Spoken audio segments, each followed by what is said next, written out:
الشيطان الرجيم بسم الله الرحمن الرحيم الحمد لله الواحد الأحد الحكيم الصمد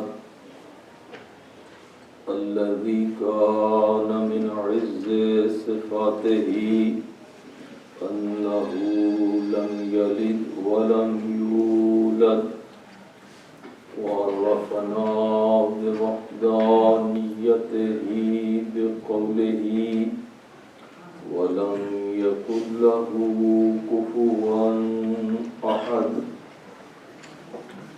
والصلاة والسلام على العبد المؤيد الرسول المصدق المصطفى الأمجد المحمود الأحمد أبي القاسم محمد اللهم صل على محمد وآل محمد وعلى أهل بيته الطيبين الطاهرين الذين أذهب الله عنهم الرجس وطهرهم تطهيرا اللهم صل على محمد وآل محمد ولعنة الله على أعدائهم أجمعين أما بعد فقد قال الله تبارك وتعالى في كتابه المجيد وفرقانه الحميد بسم الله الرحمن الرحيم لا أقسم بهذا البلد وأنت حل بهذا البلد ووالد وما ولد لقد خلقنا الإنسان في كبد صلوات اللهم صل على محمد وآل محمد عزیزان گرامی قدر، آپ سب خواہران اور برادران سے گزارش ہے کہ مرحوم و مغفور سید زین العابدین نقی کے ایصال ثواب کے لیے سورہ فاتحہ تلاوت فرمائیں مسبوقۃً بالصلوات۔ اللهم صل على محمد وآل محمد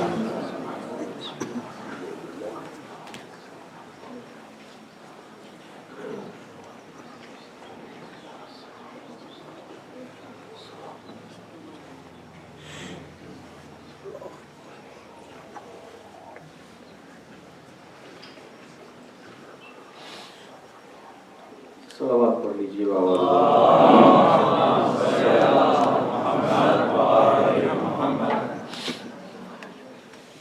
سلسلہ مجالس کی آج چھٹی مجلس ہے، محرم کی بھی آج چھٹی شب ہے، اور ہماری گفتگو سورہ البلد کی پہلی 4 آیتوں کے ضمن میں کل تک یہاں پہنچی تھی کہ جیسا کہ اس دنیا کا دستور ہے کہ امتحان سے پہلے تعلیم دی جاتی ہے، پہلے تعلیم ہوتی ہے، اور جب تعلیم دے دی جاتی ہے کسی بچے یا کسی طالب علم کو تو پھر اس کا امتحان لیا جاتا ہے۔ تو اگر اللہ اس کائنات میں ہمارا امتحان لیتا ہے تو کیا اس نے ہماری ہدایت اور ہماری تعلیم کا کوئی خاطر خواہ انتظام کیا ہے یا نہیں؟ اگر اس نے ہمیں ہدایت نہیں کی اور ہمیں تعلیم نہیں دی اور پھر ہمارا وہ امتحان لیتا ہے، تو یہ بہرحال خدا کے عدل اور عدالت سے گویا کہ اس کا کوئی تعلق نہیں بنتا۔ خدا عادل ہے اور اس کی عدالت کا تقاضا یہ ہے کہ اگر وہ ہمیں آزمانا چاہتا ہے، ہمارا امتحان لینا چاہتا ہے، تو پہلے ہمیں تعلیم دے اور ہمیں ہدایت دے۔ اور کل کی مجلس میں یہ گفتگو ہو چکی کہ اللہ نے بشریت کے لیے، بنی نوع انسان کے لیے ہدایت بھی بھیجی اور ہادیان برحق بھی بھیجے۔ اللہ نے اس دنیا پہ پہلا انسان جو اتارا وہ بھی نبی بنا کے اتارا، کہ ایک لمحہ بھی بشریت بغیر نبی کے نہ رہے۔ ایسا نہیں کیا کہ پہلے انسان بھیج دیا اور انسان آ کے یہاں گھومتا رہا، پھرتا رہا، بغیر ہادی اور بغیر ہدایت کے ایک عرصہ تک جو ہے وہ بھٹکتا رہا۔ جیسا کہ عام طور پہ دنیا والے جب دنیا کی تاریخ بیان کرتے ہیں تو یہی کہ انسان جنگلی تھا، وحشی تھا، انسان جو ہے انسیولائز تھا، اور پھر بعد میں آہستہ آہستہ انسان سیولائزڈ ہوا۔ تو یہ تو نیریٹو ہے دنیا کا، لیکن جو ہمارا نیریٹو ہے وہ یہ ہے کہ پہلا انسان ہی جو دنیا میں آیا وہ اللہ کا نبی بن کے آیا، اور وہ ایجوکیشن پا کے آیا کہ قرآن کہتا ہے وَعَلَّمَ آدَمَ الْأَسْمَاءَ كُلَّهَا، اللہ نے زمین پہ بھیجنے سے پہلے آدم کو مکمل تعلیم دے دی۔ سبحان اللہ، سبحان اللہ۔ تو یہ ہمارا نیریٹو ہے۔ میں نے اس کی طرف کچھ اشارہ بھی کل کیا تھا، اب میں اس کو دہرانا نہیں چاہتا۔ آج دوسرا سیگمنٹ جو ہے میرے اس موضوع کا مکمل ہو رہا ہے، اور ہماری جو گفتگو ہم نے شروع کی تھی وہ کئی حصوں پہ مشتمل ہے ایک ہی موضوع لیکن اس کے کئی حصے ہیں۔ پہلا حصہ 3-4 دن پہلے مکمل ہو گیا تھا اور دوسرا حصہ آج مکمل ہو رہا ہے، اور ایک بہت اہم حصہ انشاءاللہ کل سے شروع ہوگا، اور اتفاق سے پھر ویکینڈ کا موقع بھی ہوگا، تو اس میں ذرا ہم زیادہ اہم گفتگو کریں گے اور موضوع کو اپنی تکمیل کی طرف لے جائیں گے۔ تو بغیر دہرانے کی ان چیزوں کو، اسلامک نیریٹو یہ ہے کہ اللہ نے جب انسان کو زمین پہ بھیجا تو اس کی ہدایت کا انتظام پہلے سے کیا، اور یہی وجہ ہے کہ پہلے ہی انسان کو نبی بنا کے بھیجا اور اس کو پہلے سے علم دے دیا۔ اور پھر اس کے بعد یہ سلسلہ جو آدم سے شروع ہوا وہ خاتم المرسلین تک 1,24,000 ہادی بھیجا۔ میں لفظ ہادی کا استعمال کر رہا ہوں، عام طور پہ نبی یا رسول کہا جاتا ہے، بات ایک ہی ہے، وہ بھی ہدایت دینے کے لیے آتے ہیں، ہادی ہیں۔ 1,24,000 نبی اور رسول بھیجے، ایک کے بعد ایک کہ وہ آ کے بشریت کی ہدایت کریں۔ یہ جو انبیاء آتے تھے ان کی ڈیوٹیاں بہت ساری ہوتی تھی، بہت سارے فریضے ہوتے تھے، اور بہت سارے ہیٹس پہنے ہوئے اور بہت ساری ٹوپیاں پہنے ہوئے اور بہت سارے منصب سنبھالے ہوئے ہوتے تھے، لیکن جو ان کا اصل منصب اور جو ان کا سب سے بڑا اور مرکزی منصب ہوتا تھا وہ یہ ہوتا تھا کہ یہ معلم بن کے آتے تھے۔ باقی سب کچھ ان ایڈیشن ہوتا تھا، کوئی حاکم بھی بن گئے، کنگ بن گئے، ملک بن گئے، حضرت سلیمان، حضرت داؤد، اور اس کے ساتھ ساتھ ان کو کئی منصب جو ہے وہ ملے، لیکن جو مین منصب ہر نبی اور ہر رسول کا تھا، مرکزی پوسٹ جو ہے وہ انبیاء کی یہ تھی کہ وہ معلم ہوا کرتے تھے۔ سورہ جمعہ میں یہ کہتی ہے هو الذی بعث فی الامیین رسولا منہم یتلو علیہم آیاتہ ویزکیہم ویعلمہم الکتاب والحکمہ۔ کہ وہ آتے تھے، وہ آئے کہ اللہ کی آیات کی تلاوت کریں، لوگوں کا تزکیہ نفس کریں اور ان کو کتاب و حکمت کی تعلیم دیں، معلم بن کے آتے تھے۔ اور یہی وجہ ہے کہ چونکہ معلم بن کے آتے تھے تو انبیاء کا ایک خاص تعلق رہا ہے کتاب اور کتابچوں کے ساتھ۔ اگر جرنیل بن کے آتے تو پھر ذکر ہوتا کہ جب وہ دنیا میں آئے تو اپنے ساتھ کوئی لٹھ لے کے آئے یا گن لے کے آئے یا کوئی نیزہ بھالا لے کے آتے تھے، اس کا کوئی ذکر ہوتا۔ اگر وہ حکیم طبیب بن کے آتے تو اپنی فرسٹ ایڈ کی کٹ ساتھ لایا کرتے اور دوائیاں اور جڑی بوٹیاں، اور وہ اپنے ساتھ دوائیوں کی وہ اٹھا کے لاتے اپنی پوری پنسار کی دکان۔ خدا کہتا میں نے نبی بھیجے اور ان کے ساتھ پنسار کی دکان بھیجی، اور ان کے ساتھ جوشاندے بھیجے، ان کے ساتھ میں نے مرہم پٹی کا سامان بھیجا، معجونیں بھیجی۔ تو پھر معجونوں کا ذکر ہوتا، جوشاندوں کا ذکر ہوتا کہ وہ آئے تھے، انسان بیچارہ مریض ہو جاتا تھا اور اس کو علاج کی ضرورت ہوتی تھی، اور نبی کی ڈیوٹی ہوتی تھی کہ وہ لوگوں کی نبض دیکھیں اور لوگوں کا علاج کریں۔ یا یہ ہے کہ انسان کی ضروریات تو بہت ہی متنوع تھیں اور انبیاء ضرورتیں پوری کرتے تھے، لیکن اللہ نے جو قرآن میں ذکر کیا ہے وہ صرف اسی کا ذکر کیا ہے کہ ادھر اللہ نے نبی بھیجے اور ان کے ساتھ ساتھ کتابیں بھیجی۔ نبی کے ساتھ کتاب کا تذکرہ ہے، نبی کے ساتھ صحیفے کا تذکرہ ہے۔ صحف ابراہیم و موسیٰ، یہ صحیفے تھے حضرت ابراہیم کے پاس، حضرت موسیٰ کے پاس، انبیاء کے پاس کتابیں ہوا کرتی تھیں۔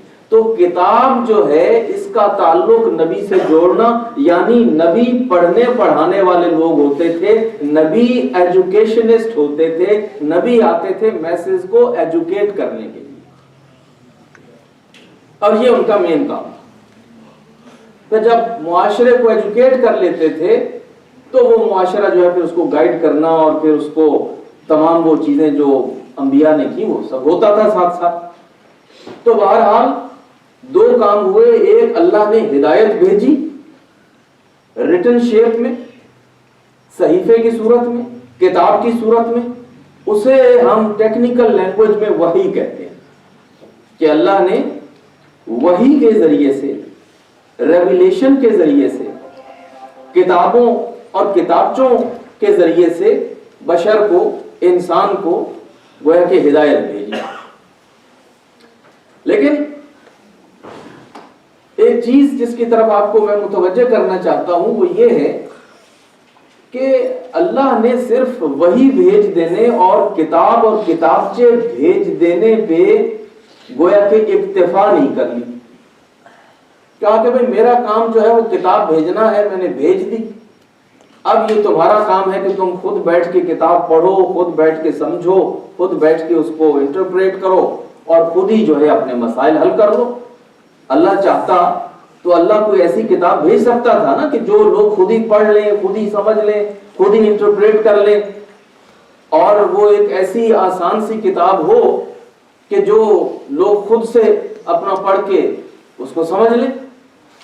لیکن اللہ نے شروع سے انتظام یہ رکھا کہ کتاب جب اس نے بھیجی تو کتاب پڑھانے کے لیے اور اس کو انٹرپریٹ کرنے کے لیے بھی استاد خود بھیجا۔ سبحان اللہ، سبحان اللہ۔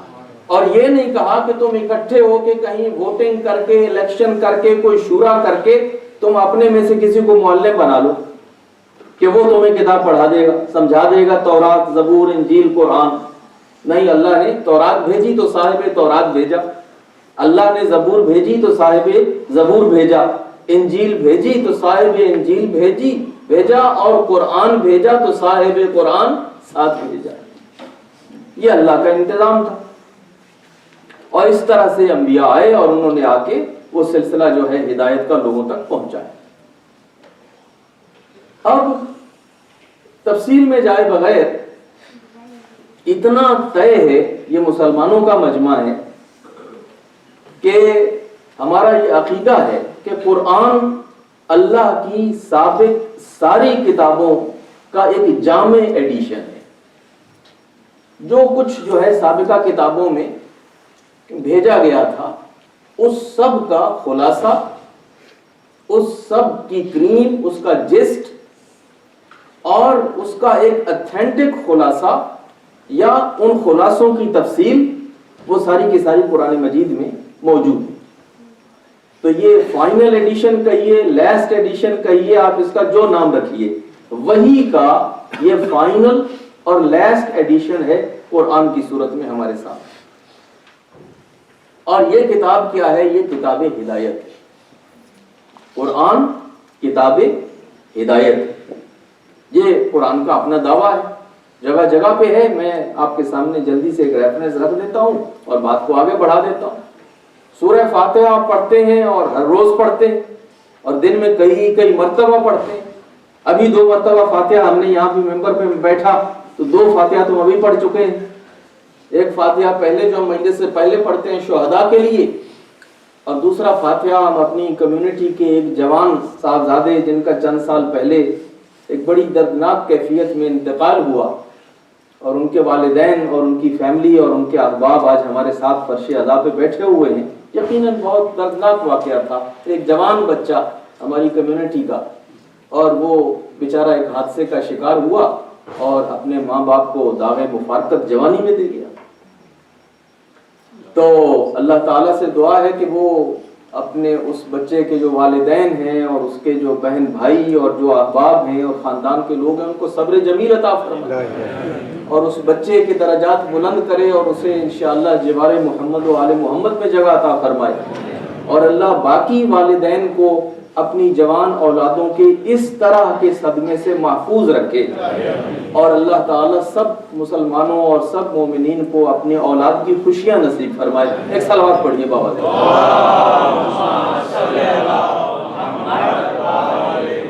تو ایک فاتحہ ہم نے اس صاحبزادے کے لیے پڑھی، 2 فاتحہ تو ابھی ہم پڑھ چکے. اور آپ میں سے جو حضرات، اور میں سمجھتا ہوں الحمدللہ آپ ساری نماز کے پابند ہیں، تو اگر آپ 5 وقت کی روزانہ نماز پڑھتے ہیں تو آپ اندازہ فرمائیے کتنی مرتبہ آپ سورہ حمد پڑھتے ہیں اور کتنی دفعہ سورہ فاتحہ پڑھتے ہیں. اور سورہ فاتحہ میں آپ دعا کرتے ہیں اہدنا الصراط المستقیم، ہمیں سیدھے راستے کی ہدایت فرما. یہ دعا ہے، یہ ہماری ریکویسٹ ہے جو ہم اللہ سے کرتے ہیں. اب قرآن کی خوبصورتی دیکھیے، وہ اس میں ہے کہ پہلے صفحے پہ ریکویسٹ ہے، دعا ہے، اور عربی میں ہم دعا کے بعد جو اجابت ہوتی ہے اسے ہم کہتے ہیں جواب دعا. تو دعا ہے اہدنا الصراط المستقیم، اور آپ ورق الٹیے اور اگلے صفحے پہ جواب دعا دیکھیے. بسم اللہ الرحمن الرحیم الف لام میم ذالک الکتاب لا ریب فیہ ھدی للمتقین. تم ہدایت مانگ رہے تھے، ہدایت کا سوال کر رہے تھے، ادھر سے کہیں سے ریکویسٹ آئی تھی کہ ہمیں خدایا ہدایت دے دے. یہ کتاب میں تمہارے سامنے رکھ رہا ہوں جو ھدی للمتقین ہے. یہ کتاب ہدایت ہے، پڑھتے چلے جاؤ اور ہدایت حاصل کرو.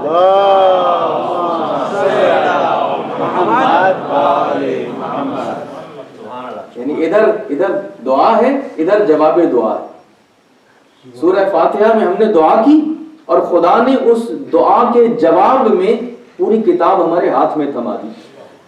ذالک الکتاب، یہ ہے وہ کتاب لا ریب فیہ، جس میں کوئی شک بھی نہیں ہے، اور ہدا ہے. خدا تم ہدایت کی سوال کر رہے تھے، ھدی للمتقین. اب یہ ہدایت کرتی ہے، اس کو پڑھتے چلے جاؤ اور ہدایت حاصل کرتے چلے جاؤ. تو یہ کتاب ہدایت ہے.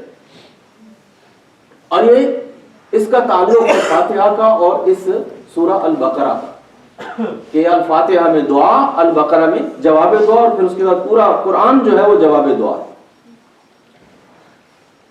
اب یہ الگ بات ہے اور یہ ایک بڑی دردناک حقیقت ہے کہ وہ کتاب جو کتاب ہدایت تھی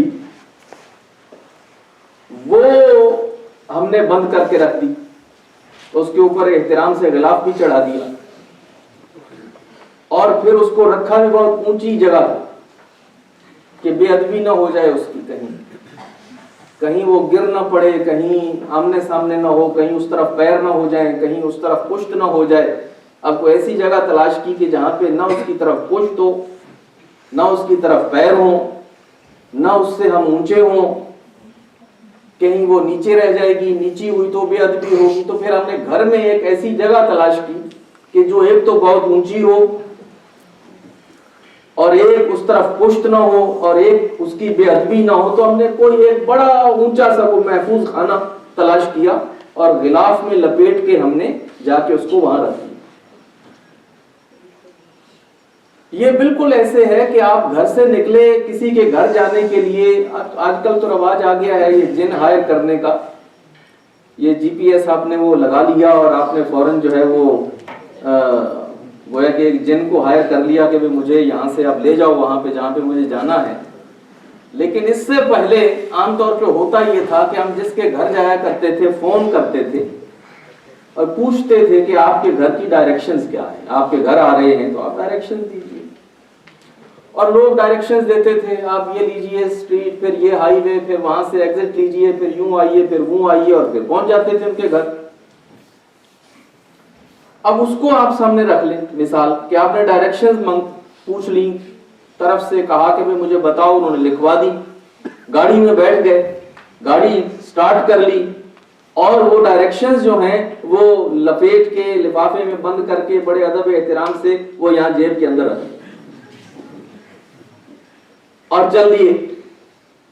اب ذرا آپ مجھے بتائیے کہ اگر آپ نے وہ جگہ پہلے دیکھی ہوئی نہیں ہے، ان کے گھر گئے ہوئے نہیں ہیں، اور آپ نے جانا انہی ڈائریکشنز کے سہارے سے تھا، انہی ڈائریکشنز کو آپ نے فالو کر کے ان کے گھر جانا تھا، اور وہ ڈائریکشنز آپ نے لفافے میں بند کر کے سیل لگا کے اور یہاں کوٹ کی جیب کے اندر آپ نے رکھ لی ہے اور ڈرائیو کرتے چلے جا رہے ہیں بڑی تیز تیز، اور آپ سارا دن گاڑی چلاتے رہیے، ساری رات چلاتے رہیے، آپ کی گاڑی کی گیس ختم ہو جائے گی مگر آپ کہیں اس گھر نہیں پہنچیں گے جس میں آپ پہنچنا چاہتے ہیں۔ یہ بات ہے یا نہیں؟ حقیقت ہے یا نہیں؟ آپ پہنچ جائیں گے ان کے گھر، بھائی ڈائریکشن تو آپ نے کھول کے دیکھی نہیں، آپ نے پڑھی نہیں، آپ نے ان کو فالو نہیں کیا، تو آپ وہاں کیسے پہنچیں گے؟ تو خدا تک پہنچنے کا جو راستہ جو خدا نے بتایا ہے، اور جنت میں پہنچنے کا راستہ جو خدا نے بتایا تھا، اور اس دنیا کو دنیا میں زندگی بسر کرنے کا جو طور طریقہ خدا نے بتایا تھا، وہ تو قرآن میں لکھا ہوا تھا، اور قرآن کو ہم نے لپیٹ کے غلاف میں ڈال کے محفوظ کر کے رکھ دیا۔ اب وہ بیچارہ کھلتا ہے تو کب کھلتا ہے؟ کہ جب گھر سے کوئی سفر کرتا ہے تو قرآن کی ہوا دی جاتی ہے کہ قرآن کے نیچے سے نکلو۔ بھائی یہ کام تو پیغمبر کے زمانے میں بھی نہیں ہوتا تھا، یہ کام تو آئمہ کے زمانے میں بھی نہیں ہوتا تھا کہ مسافر کو قرآن کے نیچے سے گزارو۔ اس زمانے میں تو قرآن کی کاپی ہر گھر میں تھوڑی ہوتی تھی، یہ تو بھلا ہو تاج کمپنی کا اور ہماری ٹی ٹی کیو کا، تحریک ترسیل القرآن برادر خلفان کا، اور اس سے پہلے یہ 200-300 سال کی بات ہے یہ جرمن کے پریس کا، کہ جرمنی میں پریس لگا اور قرآن جو ہے وہ چھپ گیا اور ادھر ادھر ہر جگہ آ گیا۔ ورنہ جو قرآن ہوتا تھا نا، وہ اس زمانے میں وہ تو اتنا بھاری بھرکم قرآن ہوتا تھا کہ نہ کسی کے بس میں تھا اس کو اٹھانا اور نہ کسی کے بس میں تھا اس کے نیچے سے نکلنا اور ہوا دینا دلانا۔ تو یہ قرآن کی ہوا دی جائے اور اس کو وہاں سے مسافر جائے گا، اور پھر قرآن کے بڑے ڈیلکس قسم کے وہ ایڈیشن چھپے دلہن کو جہیز میں دینے کے۔ مجھے نہیں ملتا کم از کم کسی روایت میں کہ محمد مصطفیٰ نے جب اپنی بیٹی فاطمہ زہرا سلام اللہ علیہا کو جہیز دیا تھا تو اس جہیز میں ایک کاپی قرآن کی بھی تھی۔ میں نے بہت بڑی بات کہہ دی، اب کل ہو سکتا ہے میرے خلاف فتوے بھی لگ جائیں، لیکن بہرحال لیکن یہ ہے کہ یہ رواج بھی اس زمانے میں کوئی نہیں تھا کہ قرآن مجید کا کوئی پرنٹڈ ایڈیشن، کوئی کاپی جہیز میں دی جاتی تھی، یا چلیں اس زمانے میں تو ہم کہتے ہیں کہ ایسا نہیں تھا، بعد میں امیر المومنین نے جناب زینب سلام اللہ علیہا کو کوئی کاپی دے دی ہو، یہ رواج بھی اس زمانے میں نہیں تھا۔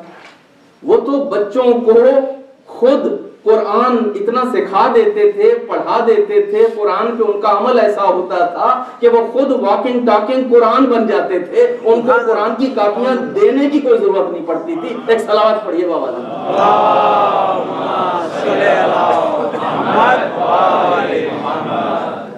تو قرآن کی روشنی میں، قرآن کی تعلیمات میں، قرآن کے نور میں پلتے تھے، بڑھتے تھے، جوان ہوتے تھے اور قرآن کے ساتھ زندگی بسر کرتے تھے۔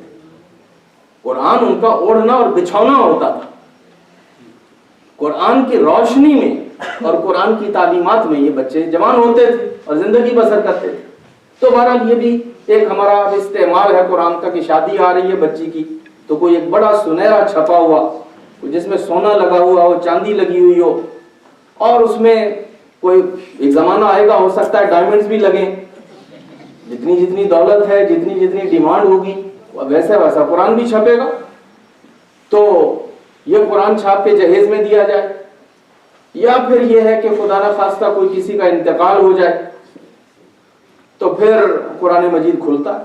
یعنی زندوں کی کتاب اب مردوں کے لیے رہ گئی کہ ساری زندگی نہ ان کو کوئی توفیق ہوئی پڑھنے کی اور نہ ہی ہمیں کوئی خود توفیق ہوتی ہے پڑھنے کی، لیکن انتقال ہو گیا کسی کا تو اب کیا ہوگا؟ قرآن خوانی ہوگی۔ اور انفارچونیٹلی چلے علماء نے اس کو بھی قبول کر لیا تھا کہ چلے اسی بہانے قرآن پڑھ جاتا، لوگ پڑھ لیتے ہیں تو غنیمت ہے۔ لیکن آج کل آپ اپنا کمیونٹی کا ٹرینڈ دیکھ لیں، مجلسیں ہوتی رہتی ہیں فاتحہ خوانی کی، آپ ٹائم دے دیتے ہیں اتنے بجے قرآن خوانی ہوگی اور اتنے بجے مجلس ہوگی اور مولانا زیب ممبر ہوں گے، اور ذرا آپ کی مسجد میں آپ دیکھ لیا کیجئے کہ کتنے لوگ ہوتے ہیں وہاں پہ پہنچے ہوئے، پارے پڑھنے والے اور قرآن پڑھنے والے اور قرآن خوانی کرنے والے۔ مسجد خالی پڑی ہوئی ہوتی ہے، بھائیں بھائیں کرتی ہوئی، اور 4 آدمی مشکل سے وہاں بیٹھے ہوتے ہیں اور مشکل سے کہیں 10 پارے نہیں پڑھے جاتے۔ اور پھر مجمع اس وقت حاضر ہوتا ہے کہ جب مرثیہ ہو رہا ہوتا ہے اور مولانا زیب ممبر ہو چکے ہوتے ہیں۔ زیادہ بیزی لوگ تو اس وقت آتے ہیں کہ جب مولانا آلریڈی اپنی تقریر کے کہیں نصف میں پہنچ چکے ہوتے ہیں۔ تو قرآن خوانی اب قرآن خوانی میں بھی نہیں ہوتی ہے، یعنی زندوں کے لیے تو پہلے نہیں تھا، صرف مردوں کے لیے تھا، اب مردوں کے لیے بھی نہیں رہ گیا۔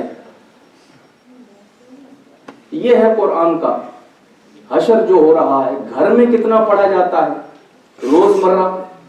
جو لوگ میری عمر کے بیٹھے ہیں اور یہاں مجھ سے بھی بڑی عمر کے لوگ بیٹھے ہیں وہ اس بات کی گواہی دیں گے کہ ہمارے بچپن میں ہم جب صبح اٹھتے تھے اور باہر نکلتے تھے گلی میں تو تلاوت قرآن کی آوازیں جو ہے تقریباً ہر گھر سے سننے کو ملتی تھی۔ چھت کے اوپر گرمیوں میں بزرگ بیٹھے ہوتے تھے، صبح کے بعد قرآن کھول کے اور وہ قرآن پڑھتے تھے اور ان کی آوازیں یوں گلی میں اور کوچے میں ہر گھر میں کوئی نہ کوئی بزرگ بیٹھے ہوئے صحن کے اندر قرآن کھول کے بیٹھے ہوتے تھے اور پڑھ رہے ہوتے تھے۔ تلاوت قرآن کا ایک کلچر تھا، تلاوت قرآن ہوتی تھی۔ برا ہو اس ٹی وی کا اور اس انٹرنیٹ کا اور یہ جو ہماری موجودہ ماڈرن لائف آئی ہے جس کی وجہ سے سوتے سوتے انسان کو رات 12 بج جاتے، تو کون صبح اٹھ کے نماز شب پڑھے گا اور کون صبح اٹھ کے پھر تلاوت قرآن کرے گا؟ اب تو وہ ناشتے واشتے والا دور بھی ختم ہوا، اب تو بھاگتے بھاگتے راستے سے کہیں سے اتنی سی کافی کا لمبا سا جگ بھروائیں پکڑیں اور گاڑی بھی چلاتے جائیں، خواتین میک اپ بھی گاڑی میں بیٹھ کے کریں اور ناشتہ بھی گاڑی میں ہو رہا ہے، اور جس ریڈ سٹاپ پہ دیکھیں وہاں پہ وہ خاتون بیٹھی ہوئی اپنا میک اپ بھی کر رہی ہیں اور دفتر بھی جا رہی ہیں، اور صاحب جو ہیں وہ کافی بھی پی رہے ہیں، اور جناب جو ہے وہ ڈنکن ڈونٹ پہ لائن لگی ہوئی ہے ناشتے۔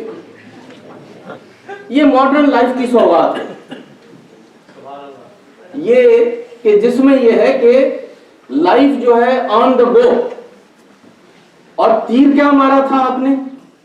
وہ یہ تھا کہ رات کے 12 بجے تک انٹرنیٹ پہ سرفنگ ہوتی رہی، رات جو ہے 12 بجے تک جو ہے وہ ادھر کہیں بات کہیں ادھر بات، ٹیلی فون کے اوپر ٹیکسٹ ہوتے رہے، ای میلیں ہوتی رہیں، فون پہ باتیں ہوتی رہیں، مووی دیکھی گئی، کوئی ڈاکومنٹری دیکھی گئی اور ہزار طرح کے کام کاج۔ نتیجہ یہ ہے کہ رات کو نیند نہیں ہوئی پوری، صبح دیر سے اٹھے، نماز قضا ہوئی، پھر ناشتے کا وقت نہیں ہے، نیوٹریشن کہاں سے ملے گی؟ بھاگتے دوڑتے کہیں چل کے وہ کیا ہوتے ہیں ڈرائیو تھرو ٹائپ کے وہاں پہ گئے, وہاں سے چل کے وہ ناشتہ لیا, وہاں سے کافی لی اور بھاگتے دوڑتے دفتر پہنچ گئے. تو جب یہ سب کچھ ہوا تو اس کے نتیجے میں نمازیں بھی قضا ہونا شروع ہوئی فجر کی. وہ نماز شب تو بھول ہی جائیے کہ نماز تہجد بھی کسی شے کا نام تھا. اور قرآن کی تلاوت جو صبح ہوتی تھی وہ بھی ختم ہو گئی. اور پھر شام کو جب انسان تھکا ہارا گھر میں آتا ہے ٹوٹا ہوا, اب اس کے پاس کون سا وقت ہے کہ وہ قرآن بیٹھ کے پڑھے؟ تو قرآن اب رہ گیا ہے صرف مردوں کے لیے یا مولویوں کے لیے. ہاں, یا مردے یا مولوی پڑھیں اور یا مردے جو ہیں ان کے لیے پڑھا جائے. اور یہ کتاب کس کے لیے تھی؟ یہ للناس تھی, یہ پوری ہیومینٹی کے لیے تھی, یہ پوری بشریت کے لیے تھی. یہی وجہ ہے کہ قیامت کے دن قرآن کہتا ہے کہ نبی شکایت کریں گے اپنی امت کی اور کہیں گی کہ یا اللہ میری اس امت نے میرے قرآن کو, اس کتاب کو ابینڈن کر دیا تھا. اور کتنا برا وقت ہوگا کہ جس نے ہماری شفاعت کرنی ہے وہی قیامت والے دن ہماری شکایت کر رہا ہے. ذرا تصور فرمائیے, سینیریو دیکھیے. یعنی جس شخص نے قیامت کے دن ہماری شفاعت کرنی اور ہم امید لگا کے بیٹھے ہیں کہ ان کی شفاعت سے ہم جنت میں جائیں گے. اور سورہ الفرقان کی آیت یہ کہتی ہے کہ وہی نبی جو ہے وہ شکایت کر رہے ہوں گے, شفاعت چھوڑیے, شکایت کر رہے ہوں گے کہ اس امت نے قرآن کو ابینڈن کیا اور یہ قرآن مہجور ہو گیا. یہ حشر ہے قرآن کا, یہ ہدایت. اور عزیزان گرامی, اس پہ ماتم کرنے کی ضرورت ہے, اس پہ بھی نوحے کی ضرورت ہے, اس پہ بھی گریہ کی ضرورت ہے. کئی دفعہ ہم سن کے بس یوں ہی تھوڑا سا وہ سبحان اللہ تو کر دیتے ہیں, لیکن سبحان اللہ سے زیادہ اس پہ گریہ و ماتم کی ضرورت ہے. سر پیٹنے کا مقام کہ اللہ کا سب سے بڑا عطیہ اور اللہ کا سب سے بڑا تحفہ جو آسمان پہ رکھنے کے قابل تھا, جو لوح محفوظ میں تھا, اور پیغمبر اسلام کا سب سے بڑا معجزہ قرآن, وہ آسمانی کتاب کہ جو ہمارے گھروں میں پڑی ہوئی ہے اور ہم میں سے کسی کو توفیق نہیں ہے اس کو اٹھانے کی, کھولنے کی, پڑھنے, جو کتاب ہدایت.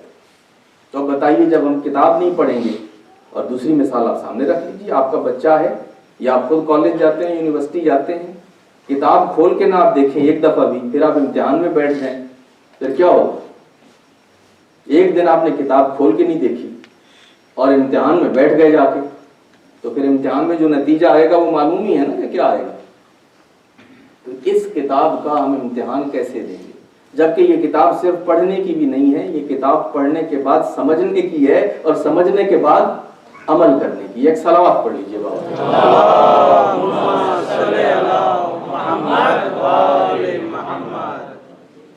اور اس میں کئی دفعہ ہم وہ کرتے ہیں کہ جی فلانا فرقہ زیادہ پڑھتا ہے, فلانا فرقہ کم پڑھتا ہے, فلانا زیادہ, فلانا تھوڑا. ایسی کوئی بات نہیں ہے.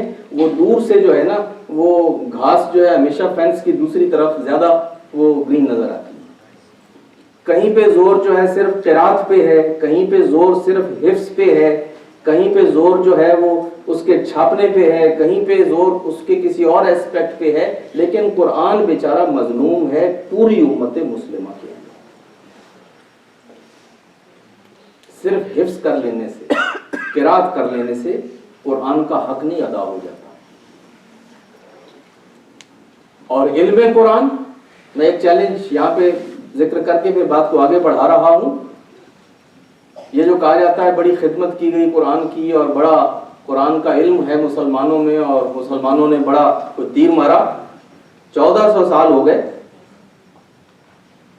اہل تشیع جو ہیں ان کا تو خیر اس مسئلے پہ ایک اتفاق ہے وہ اپنی جگہ پہ, لیکن میں عالم اسلام کا جو بڑا طبقہ ہے اس کی بات کر رہا ہوں. 1400 سال ہو گئے ہیں, ابھی تک فیصلہ نہیں ہو پایا کہ بسم اللہ الرحمن الرحیم جو پہلی آیت قرآن مجید میں دیکھنے کو ملتی ہے سورہ فاتحہ میں, آیا وہ اس سورہ فاتحہ کا جز ہے یا صرف تبرکن وہاں پہ رکھی گئی. آج تک فیصلہ نہیں ہو سکا مسلمانوں. یہ ہے علم قرآن. علم قرآن اتنا ہے کہ آج تک فیصلہ نہیں ہو سکا مسلمانوں میں کہ یہ بسم اللہ الرحمن الرحیم جو سورہ فاتحہ میں لکھی ہوئی ہے، یہ سورہ فاتحہ کے ساتھ نازل بھی ہوئی تھی یا سورہ فاتحہ کے ساتھ نازل نہیں ہوئی تھی، صرف برکت کی خاطر اول کتاب میں لکھ دی گئی ہے۔ یہی وجہ ہے کہ جب آپ نماز پڑھتے ہیں وہاں پہ حج عمرے پہ جاتے ہیں تو امام یکدم جو ہے وہ الحمدللہ رب العالمین سے شروع ہوتا ہے۔ بھائی وہ بسم اللہ کہاں گئی؟ جو افضل آیات، جو قرآن کی سب سے افضل آیت جس سے قرآن شروع ہوتا ہے اور جو ہر سورہ کی آپ نے پیشانی پہ لکھی ہوئی ہے، کوئی سورہ قرآن مجید میں کھول کے دیکھیں کہاں سے شروع ہوتا ہے؟ بسم اللہ الرحمن الرحیم۔ تو جب مسلمان کا علم قرآن کے بارے میں یہ ہے کہ ابھی بسم اللہ کا فیصلہ نہیں کر پایا تو پھر اندر قرآن کے علم اس کا کتنا ہوگا، اس کا اندازہ آپ خود فرما لیجیے۔ ایک صلوات بھیجیے بابا دے۔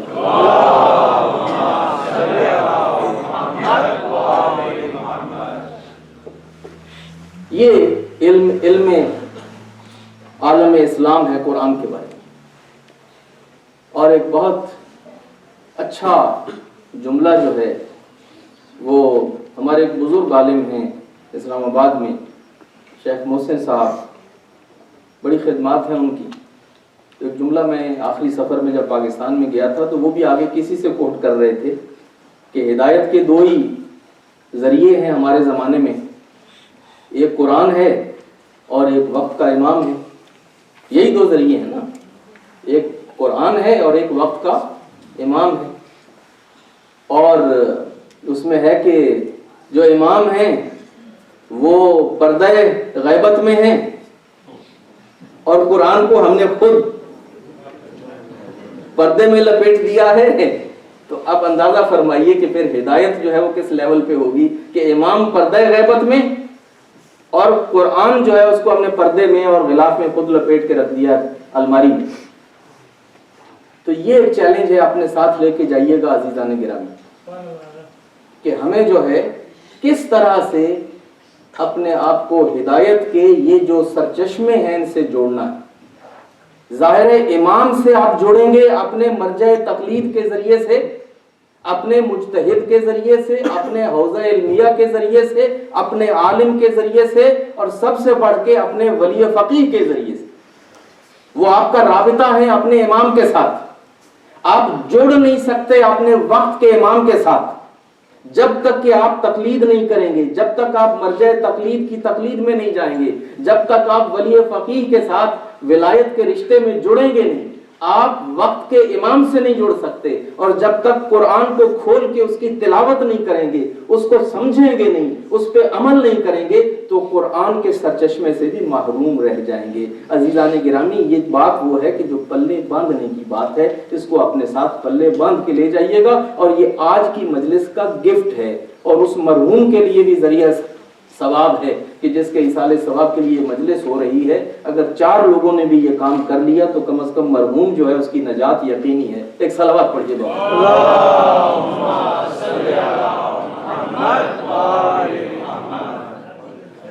یہ تھا ایک ذریعہ۔ اور دوسری بات، دوسرا ہے سلسلہ ہدایت انبیاء کا۔ 1,24,000 نبی آئے آدم سے لے کے خاتم تک، اور ان کی نبوت جو ہے اس کا ہم نے کلمہ پڑھ لیا۔ لیکن سوال یہ ہے کہ آیا ختم نبوت کے ساتھ ہدایت کا دروازہ بند ہو گیا؟ یہ ہمارا سوال عالم اسلام سے بھی اور باقی لوگوں سے بھی کہ کیا ختم نبوت کے ساتھ آسمان کے دروازے بند ہو گئے، ہدایت کا باب بند ہو گیا؟ اب عالم اسلام اس منزل پہ پہنچ گیا کہ اب اس کو کسی آسمانی ہادی اور ہدایت کی کوئی ضرورت نہیں رہ گئی؟ یہ سوال ہے ہمارا۔ تو اس کا جواب جو ہے، کبھی تو یہ کہہ کے دیا جاتا ہے کہ نہیں اب جو ہے اس کی کوئی ضرورت نہیں رہ گئی،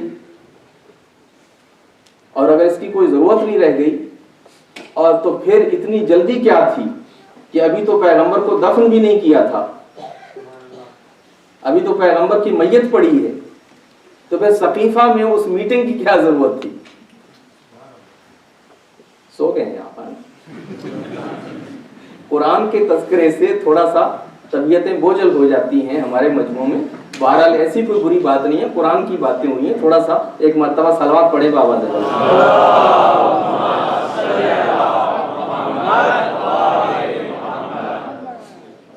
اگر پیغمبر کے بعد ہدایت کی کوئی ضرورت نہیں ہے اور کسی ہادی کی ضرورت نہیں ہے تو پھر اتنی جلدی کیا تھی سقیفہ بنی ساعدہ میں جا کے مہاجر و انصار کو اکٹھے ہونے اور میٹنگ کرنے کی؟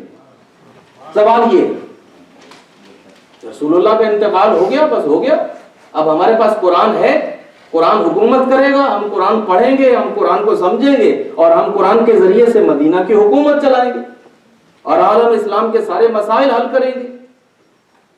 لیکن معلوم ہوا کہ نہیں، صرف اکیلے قرآن سے کام نہیں چلنے والا، آپ کو کمیونٹی کے اندر ایک ہادی کی، ایک امام کی، ایک خلیفہ کی، ایک سربراہ حکومت کی ضرورت ہے، اور وہ اتنی جلدی ضرورت ہے کہ مسلمانوں سے اتنا صبر بھی نہ ہو سکا کہ کم از کم جس نبی نے کلمہ پڑھایا، جس نے جانور سے انسان بنایا، جس نے وحشی سے انسان متمدن بنایا، جس نے ہمیں اللہ سے آشنا کیا، کم از کم اس کا لاشا تو دفن کر لے، اس کی میت کو غسل تو دے لیں، اس کو قبر میں تو اتار لیں، اس کی میت وہیں پڑی ہوئی ہے اور فیصلے خلافت کے ہو رہے ہیں۔ تو وہاں پر ابھی میت جو ہے وہیں کی وہیں پڑی ہے، اور وہاں پر یہ ہے کہ ایک نیا مسئلہ، یہ خود اس بات کی دلیل ہے کہ مسلمان معاشرے کو ہادی کی ضرورت ختم نہیں ہو گئی، صرف اب ختم نبوت ہے، ختم رسالت ہے، لا نبی آبادی، لیکن ایک سلسلہ جو ہے نبی کے بعد جاری رہے گا، اور وہ سلسلہ کیا ہوگا؟ وہ سلسلہ ہادیان برحق کا ہوگا، جسے ہم امام کہتے ہیں، جسے مسلمانوں نے خلیفہ کہا، ہم نے بھی خلیفہ کہا، کوئی حرج نہیں ہے۔ امام اور خلیفہ کی ضرورت وہ اتنی شدید تھی کہ بعد میں اس پہ جنگیں ہوئیں، جنہوں نے بیعت نہیں کی ان کا جینا حرام کر دیا گیا۔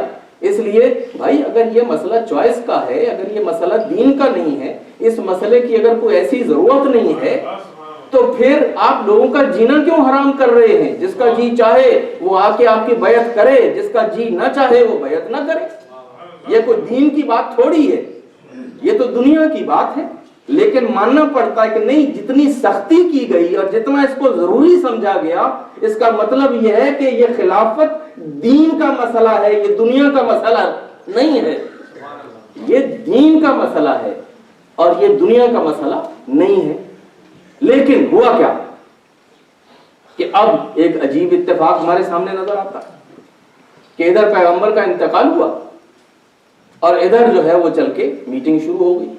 اب مجھے کچھ باتیں ایسی کہنی ہے کہ جو ذرا ہو سکتا ہے، عام طور پہ آپ مجھے سنتے ہیں سال بھر، میں نے ان موضوعات کو کبھی ٹچ نہیں کیا، اور میری گفتگویں عام طور پہ اصلاحی، تعمیری اور اخلاقی اور آپ کے روزمرہ کے مسائل سے ہوتی ہیں متعلق، لیکن محرم کی ان مجالس کا ہمارے پاس 10-12 دن کا جو دورانیہ ہوتا ہے، ہمیں سارے ٹاپکس کو ٹچ کرنا ہوتا ہے، ہمیں عقائد کی بات بھی کرنا ہوتی ہے، ہمیں اخلاق کی بات بھی کرنا ہوتی ہے، ہمیں ہسٹری بھی بیان کرنا ہوتی ہے، ہمیں اسلام کی تاریخ کے اور اسلامیات کے سارے موضوعات کو ٹچ کرنا ہوتا۔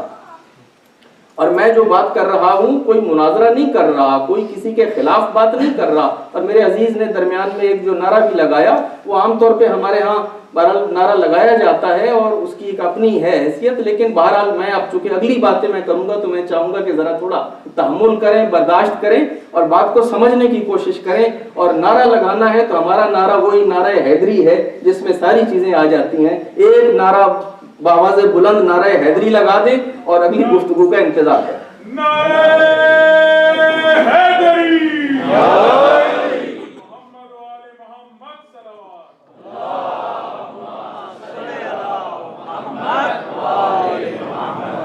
ہدایت کا راستہ اور ہدایت کا دروازہ وہ کون سا ہوگا، کہاں سے کھلے گا، کون ہادی ہوگا اس امت کا؟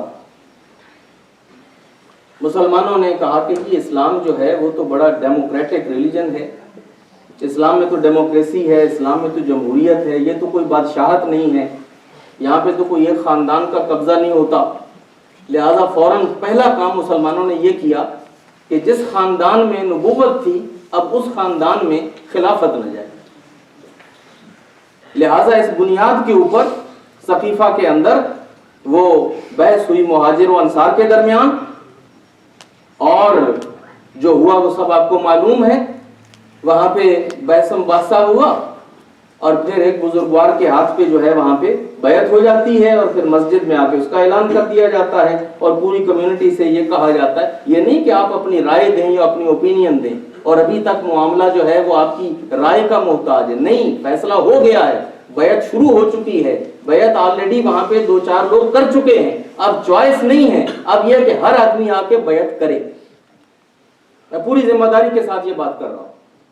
ایسا نہیں ہوا کہ وہاں میٹنگ میں یہ 2 آدمی کا فیصلہ تھا اور مسجد النبی میں جب آئے تو انہوں نے کہا کہ جی ہم نے اس پہ غور کیا ہے، 2-4 آدمیوں کی یہ رائے ہے، جیسے ہم کہتے ہیں نا ڈرافٹ، کہ یہ ڈرافٹ ہے، ابھی فائنل ڈاکومنٹ نہیں ہے، اوپن ہے، اس پہ لوگ رائے دے سکتے ہیں، مشورہ دے سکتے ہیں، اور پھر جو پوری قوم کہے گی، جو پوری کمیونٹی کہے گی، جو پورے مدینہ والے کہیں گے ہم وہی کریں گے. ایسا نہیں تھا، کوئی چوائس نہیں تھی. بس اس بند میٹنگ میں جو ان 2 بزرگوں نے فیصلہ کر لیا، اب گویا کہ وہ فیصلہ فائنل ہے. مدینہ کے لوگوں کے پاس چوائس یہی ہے کہ یا تو آ کے ہاتھ پہ بیعت کر کے مسلمان رہ جائیں، اور یا پھر یہ ہے کہ اسلام سے خارج ہو. یہ سینیریو. اور اس کی بنیاد کہ ایک خاندان جو ہے اس میں نبوت ہے، اسی خاندان میں خلافت نہیں رہے گی. آج دنیاتوں میں لکھا جاتا ہے. میرا چونکہ ہوتی ہیں پریزنٹیشنز کئی دفعہ نان مسلمز کے سامنے، اسلام کے حوالے سے شیعہ سنی فرق کیا ہے جی، شیعہ کیا کہتے ہیں، سنی کیا کہتے ہیں. تو عام طور پہ تصور یہ دیا جاتا ہے کہ سنی اسلام جو ہے وہ تو بڑا پرو ڈیموکریسی ہے، اور وہ یہ کہتا ہے کہ پیغمبر کے بعد یہ کمیونٹی کی کال تھی، کمیونٹی جس کو چاہے اپنے رائے مشورے سے چن لے. لیکن شیعہ اسلام جو ہے وہ یہ کہتا ہے کہ نہیں، یہ فیملی میٹر تھا، نبوت کے بعد امامت اسی خاندان میں، پیغمبر کے خاندان میں رہنی چاہیے. اور اس کو اس طرح ٹیبو بنا کے دکھایا جاتا ہے. اور ہمارے اپنے کئی دفعہ میں دیکھتا ہوں ذرا جو ماڈرن ٹائپ کے شیعہ ہیں ان کو بھی اپولوجیٹک سے وہ نظر آتے ہیں کہ مولانا ایسا کیوں ہے بھائی، اب اسلام ہے، پوری قوم کے لیے ہے، پورے قوم، اس میں ہر کسی کو موقع ملنا چاہیے. یہ کیا ہوا کہ یہ پیغمبر کا خاندان ہے، صرف اس پہ قابض رہے گا اور ایک خاندان کے ہاتھ میں حکومت رہے گی، اور باقی کے لوگ جو ہیں ان کا اس میں کوئی سٹیک نہیں ہے، کوئی حصہ نہیں ہے، کوئی سٹیک ہولڈر نہیں ہے. یہ ایک فکر جو ہے اس انداز سے دی جاتی کہ شیعہ مذہب گویا کہ ایک بند مذہب ہے. شیعہ مذہب میں گویا کہ کانسیپٹ ڈائنیسٹی کا ہے. شیعہ مذہب میں گویا کہ تصور ایک کنگڈم کا ہے، ایک خاندانی حکومت کا ہے. یہ تصور دیا جاتا ہے نا. تو میں آپ کے سامنے 2-3 آیتیں لے کے آیا تھا، وقت نہیں رہا لیکن میں جلدی سے آپ کے سامنے پڑھتا ہوں. میں کہتا ہوں کہ بھائی دیکھو، تمہارے خیال میں خلافت بڑی پوزیشن ہے یا نبوت بڑی پوزیشن ہے؟ خلافت بڑی چیز ہے یا نبوت بڑی چیز ہے؟ تو فوراً جواب آئے گا کہ نہیں نہیں، وہ نبوت جو ہے وہ تو بہت بڑی چیز ہے، بہت عظیم ہے، نبوت کا مرتبہ زیادہ ہے، خلافت اور امامت یہ تو چھوٹی چیز ہے. تو قرآن کی آیتیں یہ دکھا رہی ہیں کہ خدا نے تو نبوت جو ہے وہ خاندان میں رکھ دی. خدا نے تو انبیاء کے خاندان چنے 2-3 اور ساری نبوتیں انہی خاندانوں میں رکھ دی.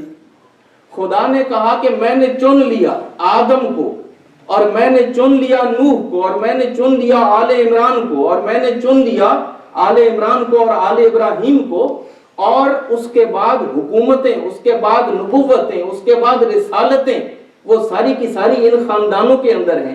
تو اگر نبوت ایک خاندان میں رہ سکتی ہے اور اسلام کا کچھ نہیں بگڑتا اور دین کا کچھ نہیں بگڑتا، تو پھر اگر امامت ایک خاندان میں رہتی ہے اور آل محمد میں رہتی ہے تو دین کیوں بگڑنے لگتا؟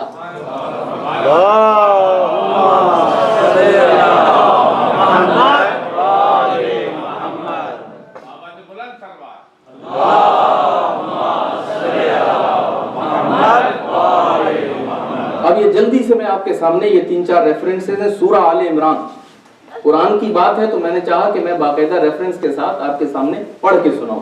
سورہ آل عمران چیپٹر 3 آیت 33-34 اللہ کہتا ہے بسم اللہ الرحمن الرحیم ان اللہ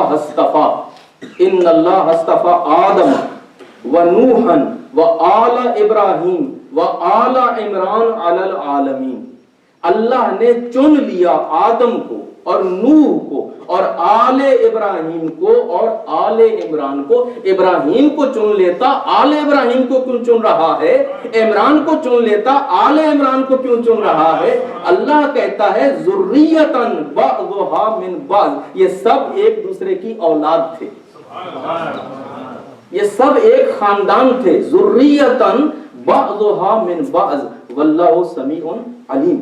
پھر آیت النساء کی ہے, سورہ النساء چیپٹر 4 آیت 54 ام یحسدون الناس علی ما آتاہم اللہ من فضلہ فقد آتینا آل ابراہیم الکتاب والحکمہ وآتیناہم ملکا عظیما. ہم نے آل ابراہیم کو کتاب بھی دی, ہم نے آل ابراہیم کو حکمت بھی دی اور ہم نے آل ابراہیم کو ملک عظیم بھی دیا. تو بھائی ابراہیم کو دیتا آل ابراہیم کو کیوں دے رہا ہے؟ آل محمد سے بیر ہے نا, کہ اگر آل محمد کے ہاتھ میں آ گیا تو ظلم ہو جائے گا اور آل محمد کو مل گیا تو اسلام ڈیموکریٹک نہیں رہے گا. تو اللہ یہ آل ابراہیم کو کیوں دے رہا ہے؟ پھر سورہ العنکبوت چیپٹر 29 آیت 27 وَوَهَبْنَا لَهُ إِسْحَاقَ وَيَعْقُوبَ وَجَعَلْنَا فِي ذُرِّيَّتِهِ النُّبُوَّةَ وَالْكِتَابَ وَآتَيْنَاهُ أَجْرَهُ فِي الدُّنْيَا وَإِنَّهُ فِي الْآخِرَةِ لَمِنَ الصَّالِحِينَ. ہم نے ابراہیم کو اسحاق دیا, ہم نے ابراہیم کو یعقوب دیا اور ہم نے ابراہیم کی ذریت میں رکھ دی نبوت. ہم نے ابراہیم کی ذریت میں رکھ دی نبوت اور کتاب اور ہم نے اس کو آخرت میں بھی اجر دیا اور دنیا میں بھی اجر دیا. تو اللہ جو ہے نبوت کو حضرت ابراہیم کی ذریت میں کیوں رکھ رہا ہے؟ حضرت ابراہیم کے بھی تو کوئی اصحاب ہوں گے, حضرت ابراہیم کے بھی تو کوئی ماننے والے ہوں گے, حضرت ابراہیم کے بھی تو کوئی جاننے والے ہوں گے. اللہ تعالی حضرت ابراہیم کے اصحاب کو نہیں دے رہا اور حضرت ابراہیم کی اولاد کو دے رہا ہے, تو پھر اللہ پہ اعتراض کیوں نہیں کرتے؟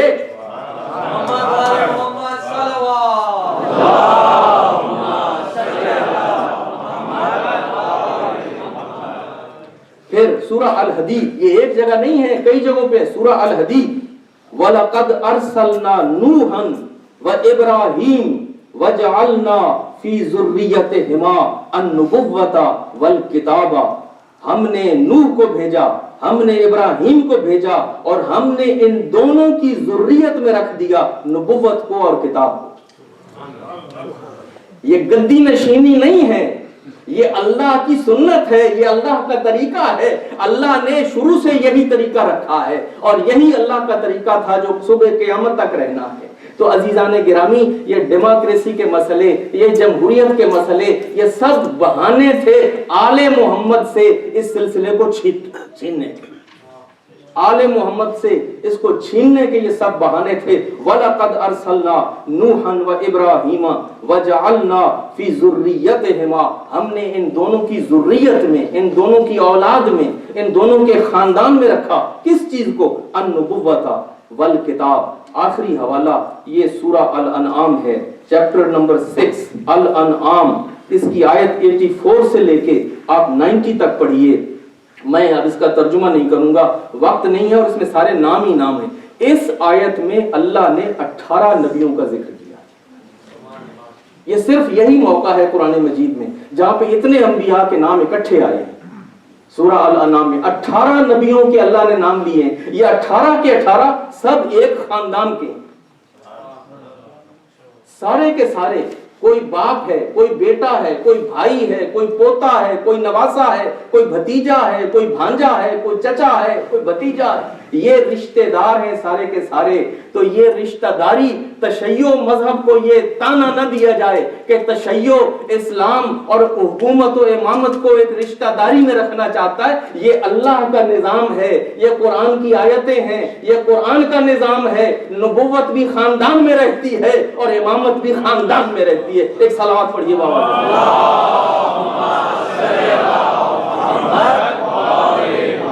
لیجیے میں آیت پڑھ رہا ہوں آپ کے سامنے, اس کے ترجمے کی بھی ضرورت نہیں ہے.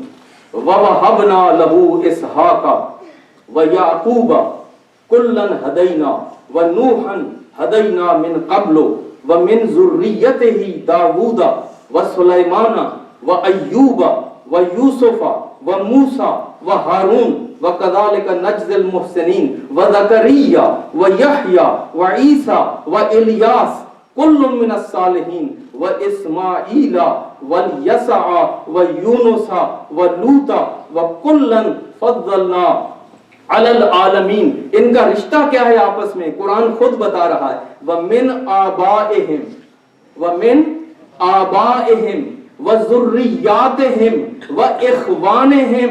اتنی عربی تو جانتے ہو نا کہ آبائہم کسے کہتے ہیں, وذریاتہم کسے کہتے ہیں, واخوانہم کسے کہتے ہیں. یہ 18 کے 18 یہ یا ایک دوسرے کے باپ دادا ہیں, یا ایک دوسرے کی اولاد ہیں, یا ایک دوسرے کے بھائی ہیں.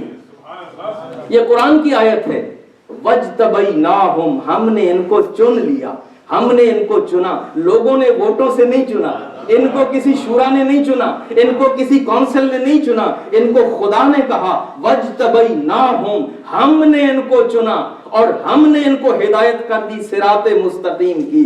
یہ وہ ہادی ہیں کہ جو صراط مستقیم پہ تمہیں لے کے جائیں گے. ووٹوں سے چنے ہوئے تمہیں صراط مستقیم پہ لے کے نہیں جائیں گے. ایک صلوات پڑھیے گا.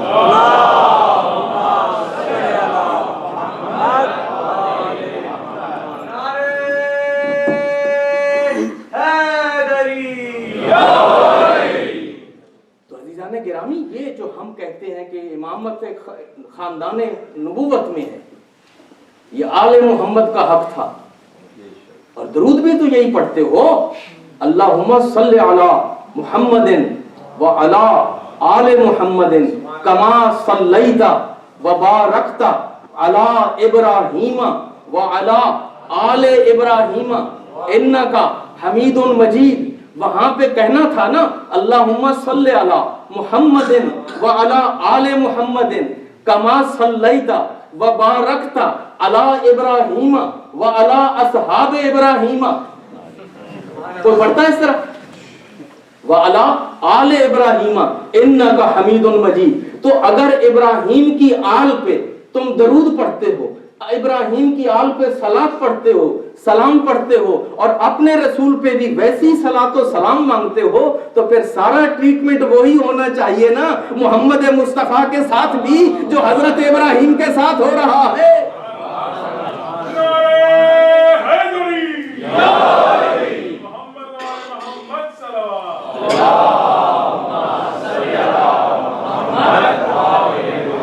یہ ڈسکریمنیشن کیوں ہے؟ ابراہیم کی مرتبہ آل جو ہے آ سکتی ہے, محمد کی مرتبہ آل نہیں آ سکتی. ابراہیم کا وارث کون ہے؟ آل ابراہیم.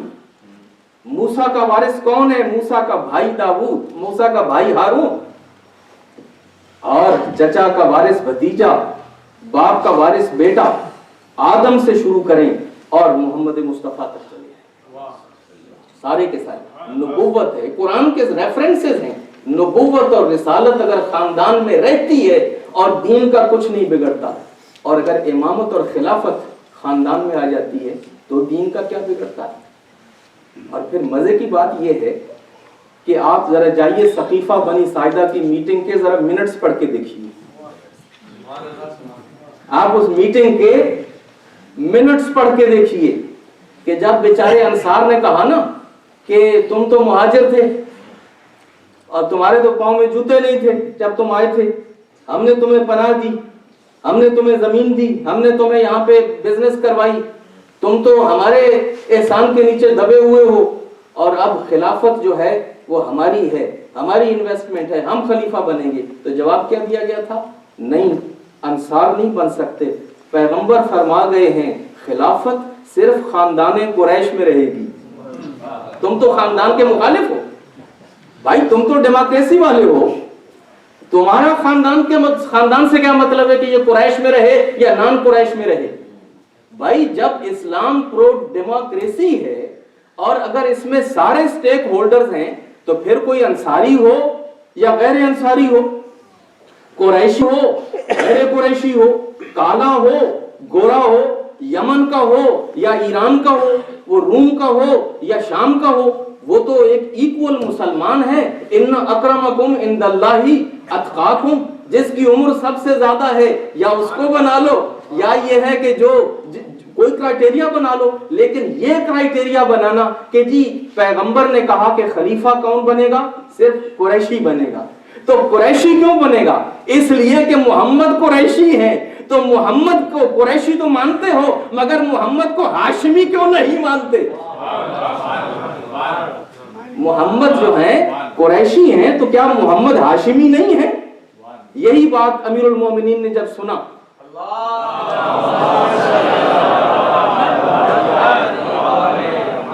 نہج البلاغہ میں یہ ہے, مولا نے جب سنا, مولا نے پوچھا یہ کیسے بنا لیا تھا ان صاحب کو؟ کہا جی اس لیے بنایا تھا کہ یہ قریش کے تھے. تو کہا اچھا, پھل جو ہے وہ پھینک دیا گیا اور اس کی گٹھلی ہاتھ میں رکھ لی گئی. یہ علی کے الفاظ. کہا پھل پھینک دیا, گٹھلی لے کے بیٹھے ہوئے. بھائی اگر قریش بنیاد ہے تو قریش اس لیے ہے نا کہ پیغمبر کا خاندان ہے. تو پھر پیغمبر کا خاندان کون ہے؟ بنی ہاشم. اور پھر یہ ڈھونگ جو رچایا گیا ڈیموکریسی کا, یہ چلا کتنا عرصہ؟ یہ جو کہا جاتا ہے کہ یہ بڑا ڈیموکریٹک مذہب ہے اور بڑی ڈیموکریٹک کمیونٹی ہے, یہ ڈیموکریسی رہی کتنا عرصہ؟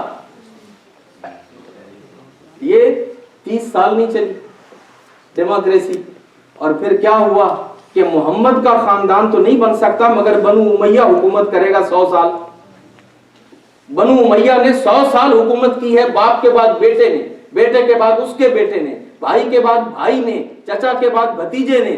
بنو امیہ جن کا اسلام سے کوئی تعلق نہیں تھا, جو فتح مکہ کے بعد مسلمان ہوئے, جمعہ 8 دن ہوا, ابھی فتح مکہ کے بعد مسلمان ہوئے, جن کی ہمیشہ کارستانیاں اسلام کے خلاف تھیں, جنہوں نے اسلام کے خلاف جنگیں کی, جنہوں نے محمد کو مہاجر کیا, جنہوں نے مسلمانوں پہ ظلم کیے, جنہوں نے جنگیں امپوز کی, 100 سال تک وہ خاندان حکومت کرتا رہا. اور یہ پرو ڈیموکریٹک جو ہیں یہ بیٹھے ان کو دیکھتے رہے.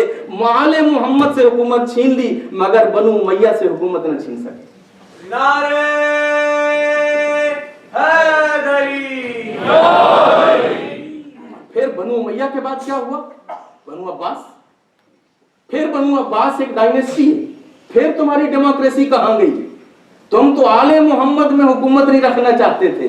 تم تو کہتے تھے محمد کے بعد علی نہیں ہونا چاہیے, علی کے بعد حسن نہیں ہونا چاہیے, حسن کے بعد حسین نہیں ہونا چاہیے, حسین کے بعد زین العابدین نہیں ہونا چاہیے. اور یہاں بنو عباس کا سلسلہ, یہ سارے بدمعاش ہیں اور بدمعاش حکومت کرتے رہے خلیفۃ المسلمین بن کے. یہ ہے بنو عباس کا سلسلہ. پھر یہ خلافت ترکوں کے ہاں پہنچ گئی اور پھر ترک ہیں اور وہ باپ کے بعد بیٹا اور بیٹے کے بعد بیٹا اور پھر جو ہوا اس کے ساتھ آپ نے دیکھا. پھر یہ حکومت آپ کے وہاں جن کے بڑے تذکرے کیے جاتے ہیں, بڑے عالمگیر صاحب ٹوپیاں سی کے گزارا کرتے تھے, اور وہ مغل خاندان کی جو خدمات بیان کی جاتی ہیں ڈاکوؤں کی کہ انہوں نے جو ہے وہاں پہ بڑی اسلام کی خدمت کی انڈیا میں, وہ سارے خاندان کے خاندان, باپ کے بعد بیٹا, بیٹے کے بعد اس کا بیٹا, پھر اس کا بیٹا, بہادر شاہ ظفر تک آیا. تم تو یہ سارے خاندانوں کو لے کے بیٹھے ہو بھائی. وہاں بنو امیہ دیکھو, وہاں بنو عباس دیکھو, وہاں ترک دیکھو, وہاں مغل دیکھو, اور پھر آج کے دور میں ذرا پلٹ کے سب سے اچھی سرزمین پہ وہاں پہ جو آل سعود ہیں ذرا ان کو دیکھ لو, جو دین کے ٹھیکیدار بنے ہوئے ہیں, جو خادم الحرمین شریفین ہیں, جنہوں نے محمد کے وطن کا نام اپنے باپ دادا کے نام پہ رکھ دیا, بجائے اس کے کہ یہ محمدی عرب ہوتا اس کا نام سعودی عرب بنا دیا. کیا حق پہنچتا تھا محمدی عرب کو سعودی عرب بنانے کا؟ اور کوئی اسلام ٹیڑھا نہیں ہوتا. قرآن کے تحفے وہاں سے لے کے, زمزم اور جناب لے کے سارے آ رہے ہیں, مولوی سارے وہاں پہ جا رہے ہیں. اور موجیں ہو رہی ہیں سب کی. سوال یہ ہے کہ کیا یہ خاندانیت نہیں ہے؟ کویت میں نہیں ہے، امارات میں نہیں ہے، بحرین میں نہیں ہے، پورا عالم اسلام. اور تو اور یہ جو مسجدیں بنتی ہیں، یہ جو دارالعلوم بنتے ہیں، یہ جو مدرسے بنتے ہیں، یہ مولویوں کی اپنی ڈائنیسٹیز ہیں. وہی جو نہیں چاہتے تھے، وہی جو کہتے ہیں نا اسلام میں ڈیموکریسی ہے، وہی مولوی اور مفتی جو یہ تاثر دیتے ہیں کہ شیعہ تو خاندان پرست ہیں، شیعہ خاندان پرست ہیں اور ہم خاندان پرست نہیں ہیں. بابا جب باپ مسجد بناتا ہے تو اس کا بیٹا اس کے بعد امام بنتا ہے، پھر اس کے بعد اس کا بیٹا امام بنتا ہے. مدرسہ بناتے ہیں تو وہ خاندان میں، مسجد بناتے ہیں تو وہ خاندان میں. اور آج کا اگر جنگ اخبار آپ نے پڑھا ہے، کل کا جنگ اگر آپ نے پڑھا ہے، پرسوں کا جنگ آپ نے پڑھا ہے، تو بڑی دلچسپ خبر ہے.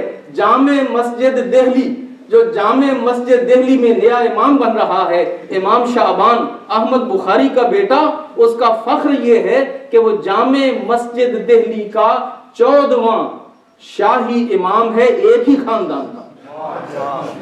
12 امام نہیں ماننے، 14 معصوم نہیں ماننے، مگر ازبکستان سے آئے ہوئے 14 بخاری مان لینے. ازبکستان سے جو اکبر نے امپورٹ کیا تھا کسی کو، وہ پہلا امام بنا تھا جامع مسجد کا، جو کہ اکبر نے بنائی تھی. اور پھر اس کے بعد اس کا بیٹا بنا، پھر اس کے بعد اس کا بیٹا بنا. اور اب جو بن رہا ہے 19 سال کا امام، جس کا نام ہے امام شعبان بخاری. اور امام شعبان بخاری 14واں امام ہے. کسی کو اعتراض نہیں، اسلام میں تو ڈیموکریسی ہے، یہ تو اللہ کا گھر ہے، یہ تو مسجد ہے. میرٹ پہ امامت ہونی چاہیے، میرٹ پہ پیش نماز بننا چاہیے. ہر جگہ پہ خاندان کی گنجائش ہے، لیکن خاندان محمد مصطفیٰ کا نام آئے تو فوراً دین میں بگاڑ پیدا، فوراً آل محمد کا نام آئے. آل محمد، آل محمد، آل محمد. یہ کیوں ہر وقت آل محمد، آل محمد کرتے رہتے ہیں؟ یہ کیوں ہر وقت اہل بیت، اہل بیت، اہل بیت کرتے ہیں؟ بھائی اہل بیت کی رٹ اللہ نے لگائی ہے قرآن. یہ لفظ اہل بیت گن کے دیکھو قرآن مجید میں کتنی مرتبہ ہے. خاندان کی بات کرتے ہو تو خاندان کے تذکرے اللہ نے کیے ہیں قرآن میں، اور خاندان کے تذکرے کرتے ہو تو خاندان کے تذکرے محمد مصطفیٰ نے خود کیے. اور پھر میں تمہیں یہ بھی بتا دوں، جس خاندان کو تم نے محروم کیا اور پیچھے ہٹایا، جب اسلام خطرے میں پڑ گیا تھا تو مدینہ چھلک رہا تھا صحابہ زادوں سے. یہ مدینہ اور مکہ اور یہ دمشق اور یہ بصرہ اور یہ کوفہ، یہ صحابہ زادوں سے، آغا زادوں سے چھلک رہا تھا. لیکن یہ کون تھا جس نے سر پہ کفن باندھا؟ یہ کون تھا جس نے نانا کی قبر کو چھوڑا؟ یہ کون تھا جس نے اپنی بہنوں کو ساتھ لیا، جس نے اپنی بیٹیوں کو ساتھ لیا، جس نے اپنا 2 مہینے کا شیر خوار بچہ اپنے ساتھ لیا اور مدینہ کو چھوڑ دیا، مکہ میں بندھا ہوا احرام کھول دیا اور کربلا کے ریگزار میں پہنچ گیا.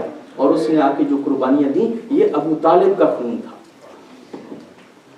یہ ابو طالب کا خون تھا. یہ ابو سفیان یا ابو لہب یا ابو جہل یا وہ جتنے ابو اور تھے، ان میں سے کسی کا کوئی خاندان وہاں نہیں پہنچا. یہ ابو طالب کا خاندان ہے، یہ ابو طالب کی اولاد ہے، یہ رسول اللہ کی اولاد ہے، یہ فاطمہ زہرا کی اولاد ہے. اور چھلک رہا تھا مدینہ. بڑے بڑے صحابہ تھے، الٹا آ کے حسین کو منع کرتے تھے کہ وقت نہیں ہے نکلنے کا باہر، بس سر جھکا کے بیٹھ جائیے. مگر یہ ابو طالب کا خون تھا، یہ حیدر کرار کا خون تھا.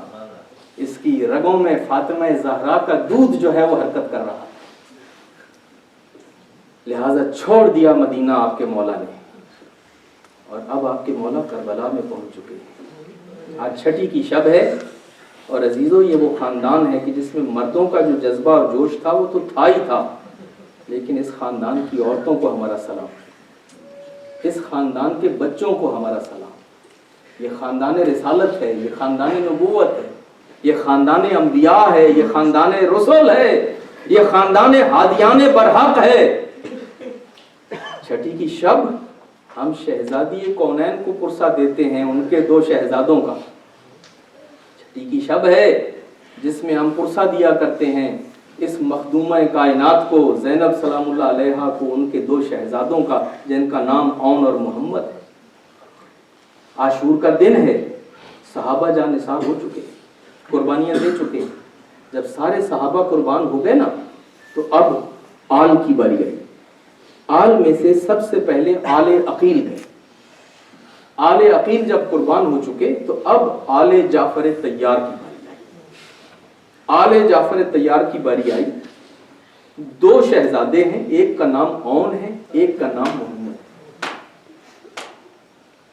ماموں کی خدمت میں حاضر ہوتے ہیں اور کہتے ہیں کہ ماموں جان، اس سے پہلے کہ ہمارا بھیا علی اکبر میدان میں جائے، ہماری خواہش ہے کہ آپ ہمیں اجازت دے دیجیے۔ حسین کی آنکھوں میں آنسو آ گئے اور کہا کہ تم میری بہن کے بیٹے ہو اور بھائی جو ہیں وہ اپنی بہنوں کے سہاگ اور اپنی بہنوں کی اولاد کو بچایا کرتے ہیں۔ میں تمہیں کیسے اجازت دے سکتا ہوں؟ تم اپنی بوڑھی ماں کا سہارا ہو۔ ماموں نے پسو پیش کی کہ اتنے میں دیکھا کہ کالی چادر لپیٹے ہوئے فاطمہ زہرا کی وارث زینب سلام اللہ علیہا آ جاتی ہیں، کہتی ہیں بھیا میں تو رات ہی کو اجازت دے چکی ہوں اپنے بچوں کو، اور میں نے تو ماں سے وعدہ کر لیا تھا کہ اماں میں اپنے بیٹوں کو تیرے بیٹے پہ عزیز نہیں کروں گی، میں فاطمہ زہرا کا بیٹا جو ہے اس پہ اپنے بیٹوں کو قربان کروں گی، بھیا ان کو اجازت دے دیجئے۔ عزیز و حسین نے نہ چاہتے ہوئے ان 2 شہزادوں کو اجازت دی اور یہ دونوں شہزادے اکٹھے میدان میں گئے۔ میر انیس نے ایک شعر کہا تھا جس کا مفہوم یہ ہے کہ ماں نے بچوں سے یہ کہا تھا کہ بچوں تمہیں میدان میں جا کے خود تعارف نہ کروانا پڑے، تمہاری جنگ ایسی ہو کہ دشمن خود پہچانے کہ تم حیدر کرار کے نواسے ہو اور جعفر طیار کے پوتے ہو، تمہیں تعارف کروانے کی ضرورت نہ ہو۔ یہ میر انیس کے اشعار کا مفہوم ہے۔ دنیا دیکھے اور پہچانے کہ یہ حیدر کرار کے نواسے ہیں اور یہ جعفر طیار کے پوتے ہیں۔ اس انداز اور اس شان کے ساتھ شہزادے گئے، شہزادوں نے اپنا تعارف کروایا، شہزادے لڑے اور اس شان سے لڑے کہ جدھر جاتے تھے پشتوں کے پشتے لگا دیتے تھے، جدھر جاتے تھے پشتوں کے پشتے لگا دیتے تھے۔ لیکن ایک مرتبہ ظاہر بھوکے تھے، پیاسے تھے اور 2 تھے، کتنی دیر تک لڑتے؟ ہر طرف سے گھیر لیا گیا، ہر طرف سے جب گھیر لیا گیا اور ان شہزادوں کو نیزوں کے ساتھ وار کر کے گھوڑوں سے گرایا گیا، ادھر گھوڑوں سے گرے، آواز دی ماموں جان ہمارا سلام، بس ایسا ہوا ایک طرف حسین دوڑے، ساتھ میں ابو الفضل عباس دوڑے، ایک کے سرہانے حسین پہنچے، دوسرے کے سرہانے عباس پہنچے، بچوں کے سر اپنی گود میں لیے، بچوں سے پیار کیا، بچوں کو کہا بیٹا جا رہے ہو، تمہاری مشکلیں آسان ہو گئی، نانا حوض کوثر پہ تمہارا انتظار کر رہے ہیں، نانا کی خدمت میں جانا، ہمارا سلام کہنا، بیٹا آگے آگے تم جا رہے ہو، پیچھے پیچھے ہم آ رہے ہیں۔ ایک کی لاش کو حسین نے اٹھایا، ایک کی لاش کو عباس نے اٹھایا، دونوں بھائی لاش تو اٹھا چکے، اب دیکھ رہے ہیں بہن زینب کی خدمت میں جا کے ان کے بیٹوں کی لاش کیسے پیش کریں اور کس طرح سے پرسہ پیش کریں۔ زینب خیمے کے دروازے پہ آ گئی اور کہا حسین یہ میں نے تمہارے اوپر نثار کر دیے تھے، ان کو لے جا کے مقتل میں ڈال دو، یہ میری طرف سے ہدیہ ہو۔ اللہ رحمت اللہ علیہ قوم الظالمین وسيعلم الذين ظلموا أي منقلب ينقلبون۔ پروردگار ہماری اس قلیل سی عبادت کو قبول و منظور فرمائے۔